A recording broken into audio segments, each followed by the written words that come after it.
আজকে সকাল সকাল আমি তো রেডি হয়ে যাচ্ছিলাম চেম্বারের জন্য। অরিন্দম ছিল বাড়িতেই মেয়ের কাছে, বাট বেরোনোর ঠিক আগেই আমি যে চেম্বারে যে মেডিসিন শপে বসি আর কি, সেই কাকুটা ফোন করে বললো আজকে একটা কারণের জন্য ওনাদের শপটা বন্ধ আছে, তো চেম্বারটা আজকেই বন্ধ রেখেছেন। তাই জন্য আজকে চেম্বারটা যাওয়া হলো না। তাই ভাবলাম যখন চেম্বারে গেলামই না, একটু বসে বসে কাজের কাজ করি। আমরা তো সামনেই যাচ্ছি ঘুরতে, আর তার জন্য মিহিরানির মেডিসিন কিছু নিতেই হতো। তো ভাবলাম যে কী কী মেডিসিন নেবো সেগুলো একটুখানি কী কী আছে নেই দেখে নিচ থেকে নিয়েও আসলাম আর একটু গুছিয়েও নিলাম।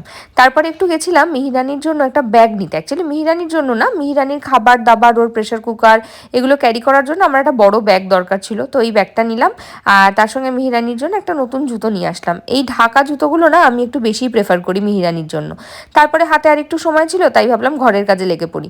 এদিকে একটুখানি ঝুলটুল ঝাড়ছিলাম, আর বাইরে এই যে সুর একটা, এটা অনেক দিন ধরে অগোছল হয়ে পড়েছিল। প্রচুর জুতো এই যে ওখানে সব বার করে দিয়েছি, যত পুরনো জুতো। তারপরে এখানটাকে ভালো করে সুন্দর করে গুছিয়ে পরিষ্কার টরিষ্কার করে ঝাড়টার দিয়ে ফেলেছি। এদিকে দুপুরবেলা মিহিরানি গোলু দাদার সঙ্গে খেলছিল, আর বিকালে একটুখানি রেডি হয়ে আমি আর মিতাদি ওকে নিয়ে গিয়েছিলাম ডক্টরের কাছে। ওর তো একটু সর্দি লেগেছে, তাই জন্য একটুখানি ডাক্তার দেখিয়েই নিয়ে আসলাম। আর সন্ধেবেলা অরিন্দম চেম্বার থেকে ফেরার পরে মিহিরানি বাবার সঙ্গে বসেছিল একদম খেলা দেখতে। আর ইন্ডিয়া জেতার পরে বাইরে তো প্রচুর বাজি ফাটছিল, গান টান হচ্ছিল, আর এখানে দাঁড়িয়ে দাঁড়িয়ে আমরা দেখছিলাম। আর ইন্ডিয়া জেতার আনন্দে আজকে রাত্রিবেলা আমাদের একটু ছোট্ট সেলিব্রেশন।